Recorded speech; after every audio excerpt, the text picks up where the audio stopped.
hello everyone! Welcome back to Coconut May Talks. I'm Jam and I'm your host for today. Kung hindi pa napapanood yung mga previous episodes, go ahead and check it out. Andyan lang yan. And for today's episode, no, matagal ko na siyang gustong imbitahin kasi nga naman, no, isa sa mga videos na napanood ko sa YouTube ni Coconut VA ay yung kanyang story at talagang na-inspire tayo sa story niyan. Kung hindi ko nakita, nandito yan sa YouTube channel natin. Check it out.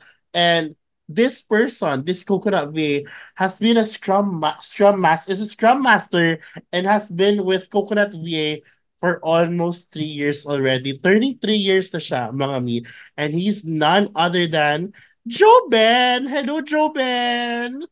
Hello.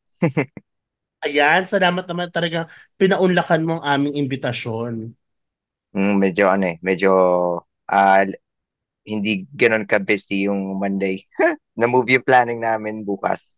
Sana all, hindi ko busy Monday. We like that. Gusto natin ng Monday na hindi masyadong crazy ang schedule. Do you believe? Yes, agree. And especially in nature of work ko din. So everything happens on a Monday. So ganun medyo No, mabigat siya usually. Monday is usually the craziest schedule. Like, I had a very busy Monday today. So, etong mga gantong recordings, podcast is my way of relaxing. You know, making chill with everyone is what I like to do. So, this is therapy for me. Anyway, so for today's for today's podcast episodes, may three parts tayo. Introduction, on a personal note, and a surprise round na hindi alam ni Joe Ben. Hindi niya alam yung surprise round, kaya magugulat na lang siya later. Shook siya. So, ang tanong, no, Joe Ben, are you ready for part one? Ready. Toro, yung bis mag-ready, oh. So, part one is more of an introduction, and we would like to get, more, like, can you give us, please, a brief description of who you are and what you do with Coconut VA exactly? Kasama ba edad? Uy, wag naman, ako, bala ko. Up to you. Kaya Oh, naman, well, ano na lang, scratch na lang natin yung age. Pero you can call me JB. I mean, that's my childhood nickname. And sometimes, ano pa rin, kinikarry ko pa rin siya at this age. Tenure, I've been, 2 years plus, turning 3 this year. Uh, Coconut VA. And then I'm a Scrum Master. Ma, should we talk about like my day-to-day responsibilities and all that? yeah, Or, sure. Go for it. yeah. Like, what's your day-to-day task as a Scrum Master? Because it's not a common, like, you know, job for VAs out there. So, what's a Scrum Master? Ano yun? Whenever I get asked, like, ano ba yung Scrum Master? What I always tell them is, I always want to keep things simple. So I keep the ties together. So like the whole team, kasi Scrum Master is mostly working with, an agile team, which consists of developers, designers, and everything. And I'm the one like bridging the gap across different people.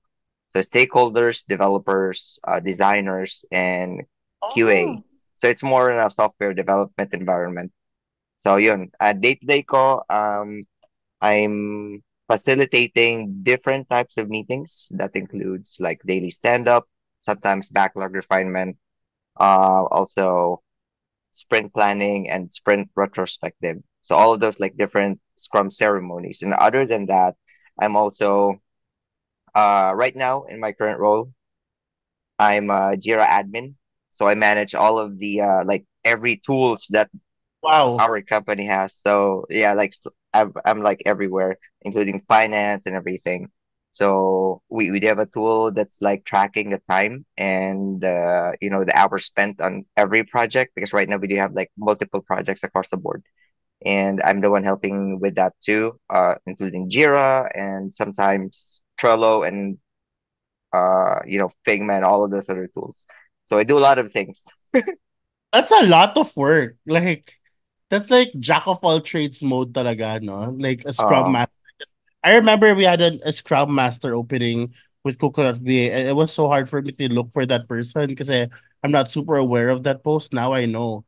Grabe pala, no? Kailangan pag Scrum Master ka pang malakasan ka talaga. Like, you can juggle multiple things at the same time and you can lead, a team and do mm-mm. multiple projects. Parang a lot of project management too. Oh my gosh, that's a lot of things. So, Scrum Master in general, you've been doing that for how long? 3 years, almost 3 years too. Almost 2 years na. Oh, Yes. perfect. So, like, we wanna know, JB, sige, sinabi mo yung JB, no? We wanna know, JB, like, before Coconut VA, what were you doing? Like, what was your job? Uh, how many jobs did you have to go through before becoming a Scrum Master? Well, first, my first ever job, because you've watched my videos. So I've been a young dad, so naging tatay ako at a very young age, and I was still studying. So ang idea ko talaga is something na a job that does not require any degree or any Yeah, sort of diploma and everything. So yeah. ang unang tinakbuhan ko is BPO. So BPO, and then andito pa ako sa Palawan nun. And then meron palang mga local na mga fly-by-night na type na call center stuff. Yeah. And then nag-apply ako doon, natanggap naman ako. And then I had experience for like 2, 3 months, I think. Of And then, BPO. and then yung sahod is very, very, very not livable talaga. Di ka talaga Yeah. makakabuhay ng pamilya sa sahod. Kasi provincial rate, and then very minimum ang sahod. Then, nag-apply sa other BPO na nag-outsource sila dito sa Palawan. And then, na-hire naman ako. I was trained. And then, I was one of the lucky people, I guess, na pinalipad nila to Manila to work. And then, I was there for Oh, like 6 months. so that's not So, provincial rate anymore. no, hindi na. Medyo mataas na siya, pero but still, I guess Not at enough that time, it was enough to, para makasurvive lang. on a Like day-to-day. Yeah. oo, parang ganun siya. And then doon na nag-start yung lahat. And then after nun, nag-spend ako ng 1 year at ata doon. Tapos nag-apply ako sa ibang call center, and then I got higher pay, higher compared to my previous job. And then before Coconut VA, I was actually a marketing manager from a Oh, company in Europe. Yes. So pero ano yun, in terms of marketing management, we didn't really deal with a lot of, SEO and different tools. We were focused on sales development and then marketing the product itself. So, yun. Tapos nun, and then, yung company na yun is very, very, anong tawag dito? Hindi naman siya startup, hindi rin siya sobrang tagal. So, somewhere in between. So, they're continuously ramping people up, and then they're like letting some people go. So, it was yeah. very unstable. So yun yung story right before Coconut VA. So you went through a lot of jobs in pala, no? And you did Mm-mm. marketing. So like my question is, how did you come across Coconut VA? Good question. And then very very very interesting nung story. I guess I would just say na I was lucky kasi nung nandun ako sa previous job ko sa marketing manager. It was COVID by that time. So lockdown na yun. Pandemic. Tapos mm tapos noon yung department namin ay yung kumbaga kasi sila nag tawag dito, nag-expand. So marami silang hinire. And then, kasi naka-receive sila ng investment, ng mga investors. So Okay. they think na they can get better output by hiring a Hiring. lot of people. Yeah. So, but it was the opposite. So, yung expense nila is sobrang taas, and then yung pumapasok na pera is sobrang liit. So, nag-pull out yung investor, and then nag-downsize sila. So, natatakot na ako nun kasi every week parang may nililet go ng mga Course. Elimination mm round. Oo. Oo, parang gano'n yung parang, "Hala, paano ba 'to?" So ngayon, nagtingin-tingin ako sa mga job boards, nag-create ako ng profile like online jobs, Indeed, mga gano'n. Mga job boards, Upwork, everything. Do'n lahat na yata nung mga alam mo na job boards is meron akong account. Okay. Tapos, nag-a-apply na ako kasi it's better to be safe than sorry kasi meron akong pamilya na binubuhay, and then it was the Correct. pandemic.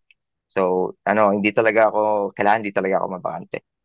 Tapos, pa-start pa yung Coconut Bay nun. Parang few months pa lang yata sila. Parang mga Yeah. ganun. Kung, Yeah. kung hindi ako nagkakamali. Tapos, ang nag ah, ang nag-message sa akin nun sa isang job platform was Eric. So it was like Eric Espinosa, Oh, and then Eric approached you. and then he was Awesome. before ako umalis dun sa last BPO company ko, ano, ano ko, coach na ako. So, and then meron akong increase. And then as we all know, BPO increase is like not that big. So it's Yeah. just added Just like to any basic. other um Oo. companies, yeah. And then by that time, meron ako first opportunity for a work from home job. So ano siya, kung ko-compare ko siya sa BPO salary ko, almost the same. At the same time, hindi na ako babiyahe, hindi na ako mapapagod to commute. Correct. Kasi by that time, puro pa jeep nun eh. Jeep ako ng jeep eh. And then I'm spending like, medyo malapit lang kami, pero I'm spending almost an hour papasok sa opisina. Sabi ko, Yeah. hindi na mag-work from home na ako. So tinanggihan ko yun. Pero nilagay ko siya sa profile ko sa mga job boards. And then, anong tawag dito? Sabi ni Eric, if are you willing to, we have like an open position for Scrum Master and then gusto mo ba i-try? So parang ganun yung core ng message. And then may sinend siyang link, nag-apply ako. And then yun na, the rest is history. Luckily, I got hired. Taray! Taray, no? Si Eric din, ano, nakilala ko through a community eh. So, Mm, we are both in a community of Nas Daily. So, nagpakilala ko one time na I have a community of virtual assistants. Tinap niya ako, minessage niya ako. Interesting, interesting, no? Nag-reach out talaga si Eric. So, happy for you. So, happy for you. So, now, nung nag-apply ka kay Coconut VA, walang ibang nagpaparamdam na agencies or other hiring managers besides Coconut VA? actually, marami. Kasi yun na yung boom, ano yun eh, yun na yung stage ng mga agency na since work from home, so marami na nag-take ng opportunity Correct. na mag-open up ng sarili nilang agency to yung mga mag-work from home nga ng mga employee. And then marami. And then before ako nag-go through sa Coconut PA, nag-research ako. So Coconut PA is like starting and then wala pa sila masyadong ng track records. But there are other agencies that are reaching out to me na nandiyan na for like how many years. Yeah. So ang naisip ko kagad na in mind, sabi ko, it's a first agency. And then hindi pa Pinoy yung nag-handle. So baka maganda. So Si Eric, mm, oo. ganun na sa isip ko nun. So yun, That's pinrestro ko why, yung Coconut PA. okay. Pero that Mm. time, ano yung mga benefits nun, nung unang panahon? Unang Nung unang panahon? panahon, ano yun, parang PTO, yung katulad nung anong meron tayo ngayon. Actually, ano siya eh, halos hindi siya nagbago eh. Nai-improve lang siya. Kumbaga, nag-a-add lang ng katulad nung sa HMO, sa benefits natin and stuff. Nagkakaroon lang ng additional features, pero HMO is existing na noong time na yun. Parang ganun. May Halos 13th lahat pay na ng agad doon? meron na nun. Talaga? Oo. Kasi yun yung pinaka-appealing benefit natin, honestly, eh, yung 13th month Mm-mm. pay. Talaga? Ang saya naman nun. So Oo. that, nandun na rin si Liza. Nandun na sila isa nun. Nandun si Liza. I see, I see, I see. Mm-mm. Alright, so talagang, syempre kasi nagkaroon din ng notion na parang, pag Filipino, or if the agency is being, operated by Filipinos, baka mas mahirap makapasok. So, that's why you Mm-mm. went for Coconut VA kasi it was Eric who literally reached out to you. Nice. So, nung first few months yeah, tama, first few months with Coconut VA, how was it naman? I'm not sure if this was captured in, all of the other videos that um we've created in Coconut PA, but first few months ko, medyo nag-struggle ako noon kasi I started, I think, if I'm not mistaken, November of that year. Um, Tapos noon, December, binagyo kami. Oh So, no! umuwi kami Palawan. If you remember the typhoon, yung Odette, Odette. yon, Oh, nagbakasyon kami nun sa Palawan. And then yun na yung parang first month and a half ko sa Coconut PA with my previous client. So, tapos nun, binagyo kami. Tinamaan talaga kami ng bagyo. As in talaga na sa amin yung mata ng bagyo. So, I wait, wasn't able to work for like a month. Odette was the strong one, no? Like, yung tinamaan din Oo. sa Siargao. I was in Siargao The moment I left Siargao, doon tumama si Odette. Nako, swerte mo. Correct, nag 1 month ako doon, mag-extend sana ako ng second month noon sa Buti Siargao. hindi ka nag-extend. Correct, kung hindi payat na ako ngayon. Uy, pero grabe yun, no? Nagpa-fundraising talaga ako dun sa platform ko. Anyway, Mm. so, okay, nagkaroon ng typhoon in Palawan. Oo. And then, siguro na, kung halimbawa palagay natin if yung agency is run by maybe something different or like a different company, and they're not really matching you into, they're like benefiting only on the revenue and not investing on, Right, are they the right fit for each other? right. Yun yung nakita kong core advantage ng Coconut PA by that time kasi I was really matched into like a company that truly value a person. You're not just a tool for them eh. Kasi ano eh, by that time, binigyo kami. So, tapos nun, I wasn't able to work for like, ano eh, How two, long? 3 weeks. I, I, Re- I think almost a month. Oo. Were you paid? Were you paid though? Oh my Yes. God! Ang bait! Oo. Uh, I was paid at the same time. They raised fund to help us here.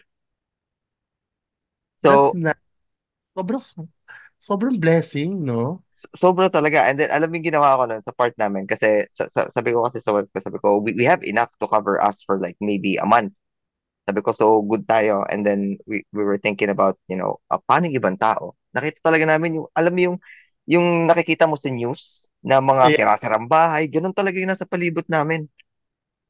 Oh my Ah, gosh. yung ginawa namin, yung mga fund na ni-raise ni client ko. So ginawa, and then some of my pay na galing kila Eric, saka may mga help din sila Eric by that time eh. So ang ginawa namin is kami, ah, bumili kami ng mga goods and then distribute namin sa mga tinamaan ng bagyo. And then Galing. there were like areas kasi na sobrang layo eh, na hindi talaga siya nape-penetrate pa ng LGU namin. So Yeah. ginawa namin, marunong ako mag-drive ng tricycle, yung three wheels na tricycle. Nagdadrive kami ng tricycle, pupunta kami sa mga remote area para inahatira namin sila ng mga pagkain. Alang bait. Oh, yung Napabait. ginawa namin for like how many weeks. And then after that, we were giving gifts sa mga bata. Meron pa doon na bata na parang, naalala ko pa ng time na yun eh. Um, that time, meron kaming activity sa church namin. Tapos, Yeah. kumbaga, magkakaroon ng Christmas party sa mga bata. Yeah. And then yung mga bata na yun, sila yung mga nawasak yung bahay sa bagyo. So, sumama kami. So, ang ginawa ng misis ko, sabi niya sa akin, kung wala naman silang regalo, puro pagkain. Tapos tinanong niya yung bata.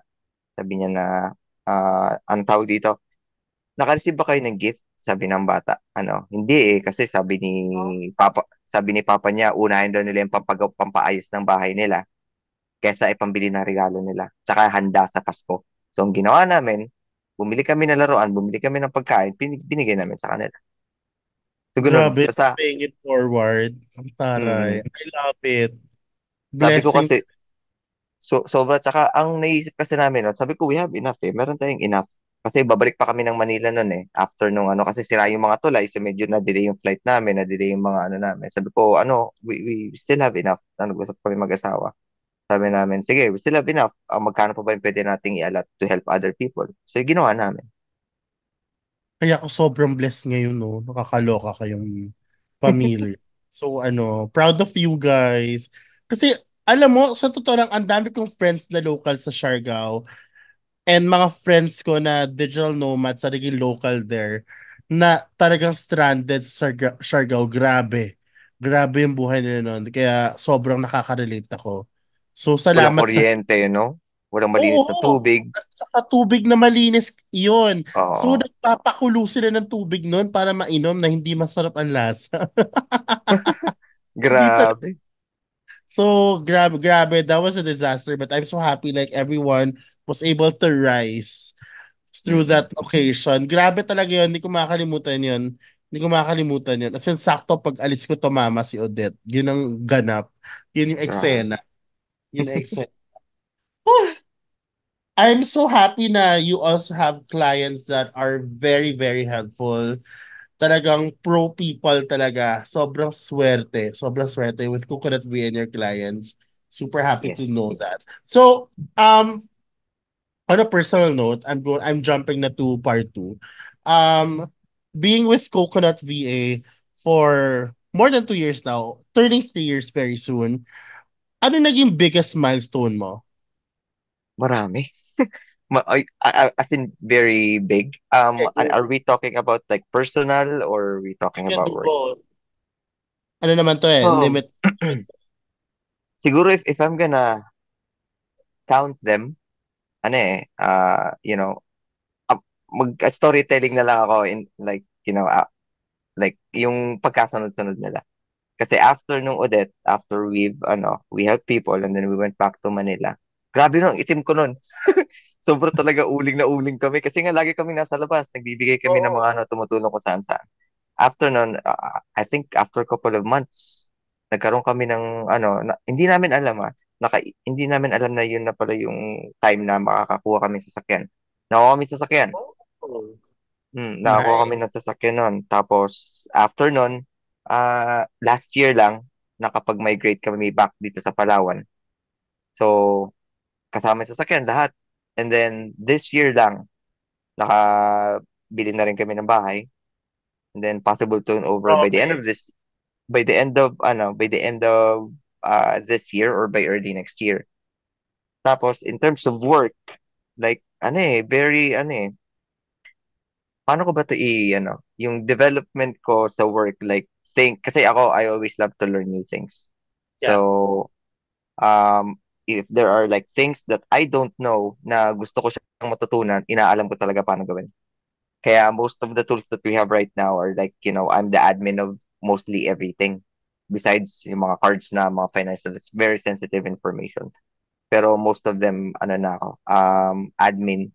So, ngayon, curious ako kasi meron kaming ginawang project, websites, and then they Yeah. were using WordPress as CMS.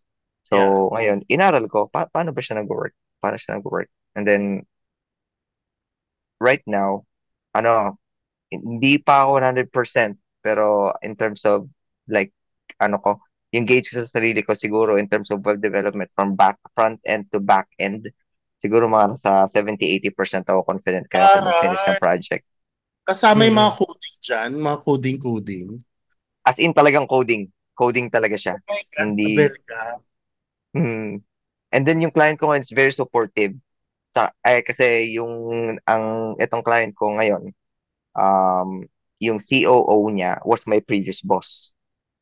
Okay, So nice. talagang magkasundo kami. And then we do a lot of things like Small world. Small world. yes, Ang swerte mo, te. Kaloka ka, te. So, nag-grow ka din. So, like, may growth din inside. yes. Ang And then hindi lang tara. siya stagnant dun sa kasi if I'm like kasi ang sometimes ang ginagawa ko, 'di ba kapag nagiging repetitive na siya, tinatap ko yung client ko. Sabi ko, is there anything else that I can do to, better improve everything? Like, naghahanap ako ng work. Ano pa pang gagawin ko? Ano pa bang kailangan yung tulong? Or is there any help that you need that you think I can do? Yun yung big, big question ko lagi sa kanila eh. Like yung mga project manager namin, I continually ask them like, is there anything that I can take off your plate so you can do, more important stuff? And then yun, pinapasa nila sa akin and then in the process, natututo ako ng maraming bagay. So yun, siguro yung And that's a you thing eh. Because of you, nag-grow ka din. Because you kept on mm-mm. really exploring and you had the initiative to really help and learn new things. Which is not really common nowadays. Kasi nowadays parang, hey, I'll stick to my JD. Period. Anything Ah, beyond you have to pay me more. Ganun siya eh. Parang feeling nila na overwork sila if they do something outside the scope of their work. So, mm-mm. ikaw, it's a different thing, which I have the same mindset too. Like, you need to let me know on like how I can help you better. And ako din, mahilig ako mag-explore ng bagong bagay.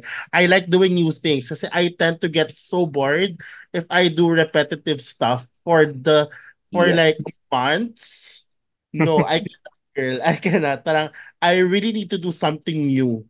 Ganun ako. So, I can totally relate. And because of that, growth is talagang very, very possible for you. I'm so happy for you. So may growth, may car, nakalipat na kayo sa Palawan, may bago kayong bahay. Hala, nakakatuwa. Like parang family goals, di ba? Parang Oo nga eh. pundar goals. Yung hashtag Mm. nakapundar ako. Ganon. Di ba? Malakasan. Oo. Aside from the material, yung mga tangible things, how else did Coconut VA help you? Ano, peace of mind. Yun yung pinaka-importante talaga. Sabi ko, I just realized lately na talagang mayroon akong peace of mind sa Coconut PA. Kasi, as I've said earlier, second client ko na to. So, my previous client, so they stopped operations because of funding issues. Yeah. So, nag-stop sila ng operation. After nun, I was really, scared. Kasi sabi ko, dito ko masusubukan yung talagang promise ni Coconut PA na they will take care of their employees. And they did. So after, I think, hindi ko alam kung inabot ba siya ng month or ano, meron ng two clients na gusto kong i-hire. And then sabi ni Eric is, if they decide to hire Joben, they have to go bid for him. It's like, magiging ano ako, parang, Ah, tawag dito, pataasan sila ng offer. And then kung saan ba yung gusto ko, doon ako. Parang ganun yung yung setup. grabe. Mm-mm. Grabe. Pangmalakasan ka. And then Pangmalakasan. etong current na client ko, I still remember nung nag-usap kami, like interview. Right Yeah. after nun, gusto na nila ako mag-start as soon as possible. So yun, start na ako agad sa kanila. That's And I nice. really Peace of like, mind, yes, stability. peace of mind.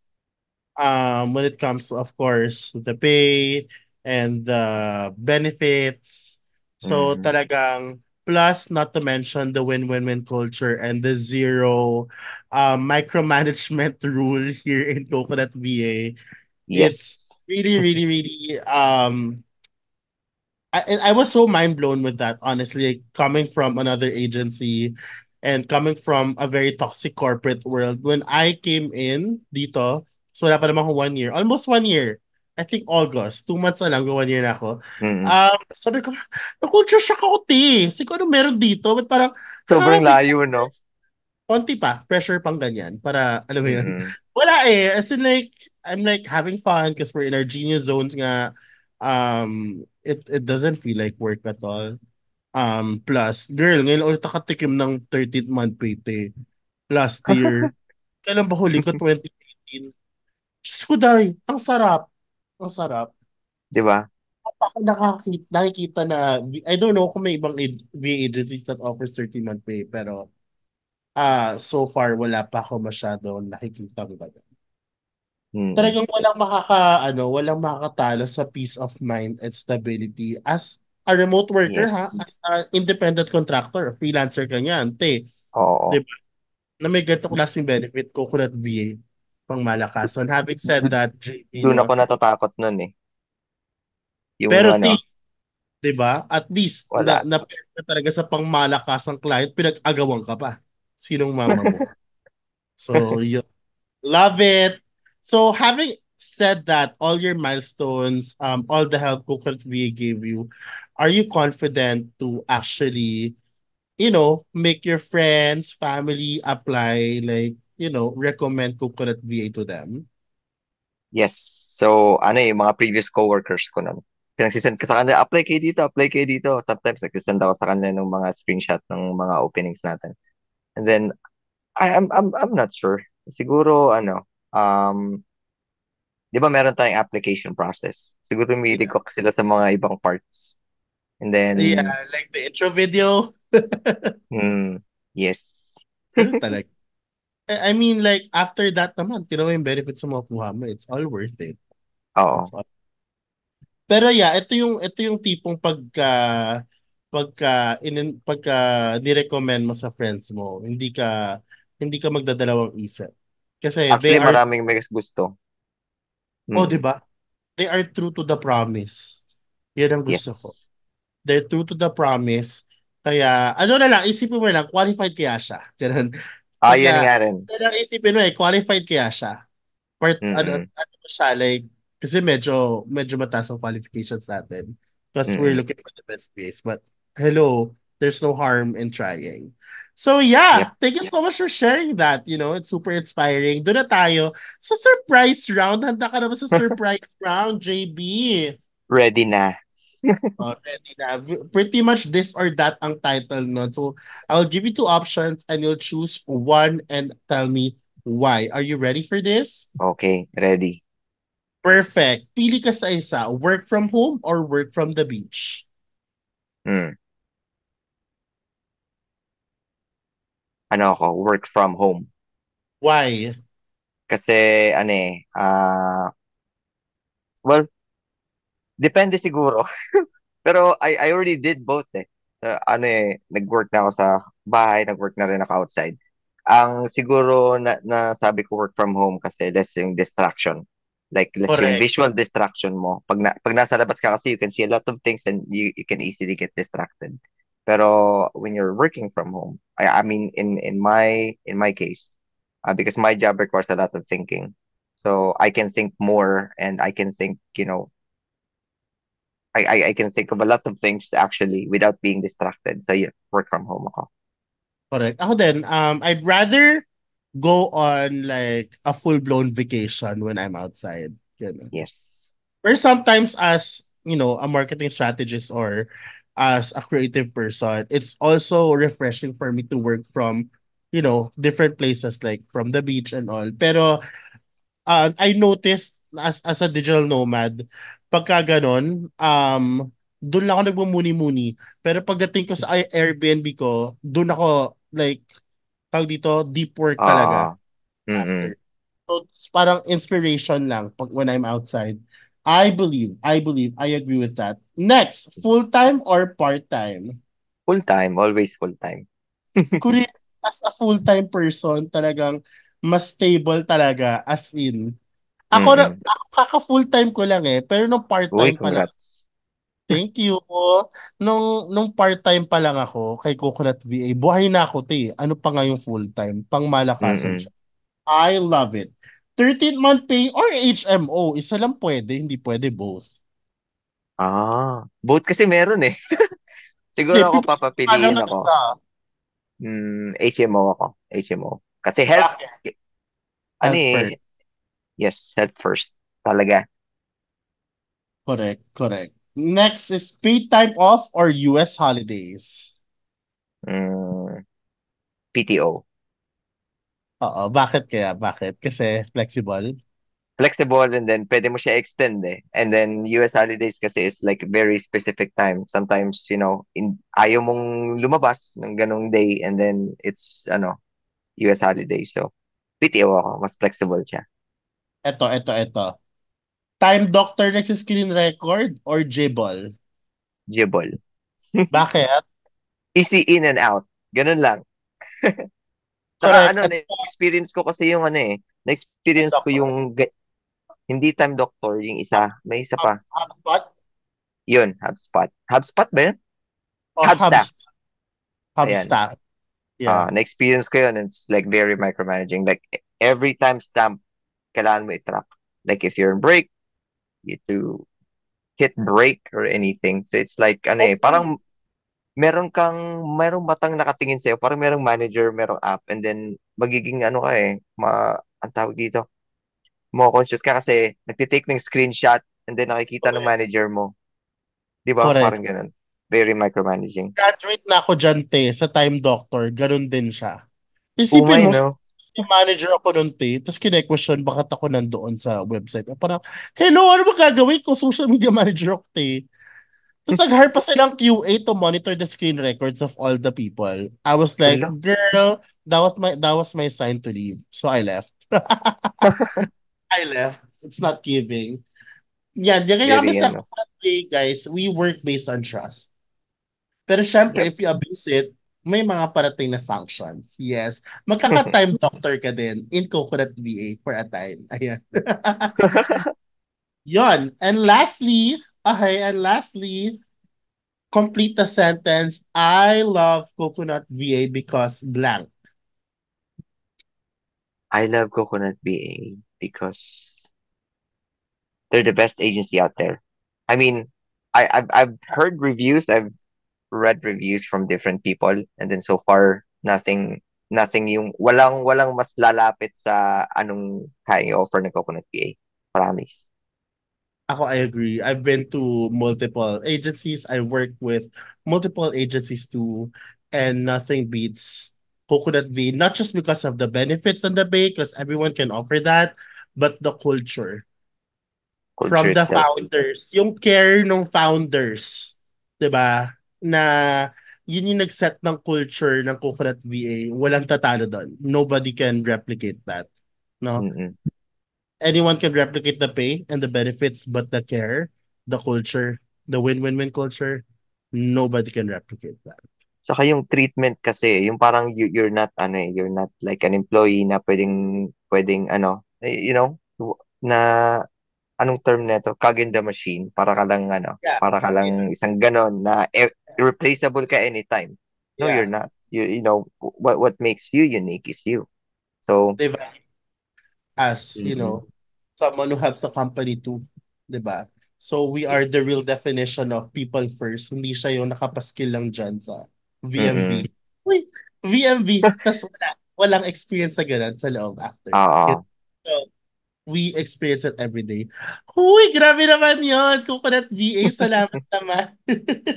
Salamat, maraming salamat, maraming salamat, JB, for sharing all your experience talaga with Coconut VA and for taking time to record this podcast with you. I'm sure sa mga nakikinig ngayon, no, sa mga listeners natin, anong message mo sa listeners mo? At saka baka may gusto kang i-plug sa mga listeners natin. Siguro, ano lang, apply. Yun lang, apply. You will never know unless you try. Yun lang, yun kasi yung ano eh, yung parang ako personally, sabi ko hindi ko malalaman kung kaya ko ba isang bagay kung hindi ko susubukan. So, all you need to Correct. do is apply. If you get rejected, try again. Doon doon mas masakit yung what if tas hindi Mm, mo alam kesa sa tinry ko pero alam mo yun kahit nag-fail ako at least tinry ko pero yung what if ah, pero hindi ko naranasan na hala baka pag ginawa ko to dapat ganito na ako ayoko ng mga what if gusto ko talaga subukan eh di mm, kung siya reject for oo, now. 'Di ba? But it doesn't mean na hindi ka na for coconut tree in the future. So, who knows, 'di yes. ba? So, the link to the application form is in the description box. Go ahead and apply now. Maraming salamat, JB, for your time. I appreciate you. Sana maraming na-inspire sa episode na to. Thank you, guys, and I'll see you guys again on the next episode. Bye! Bye.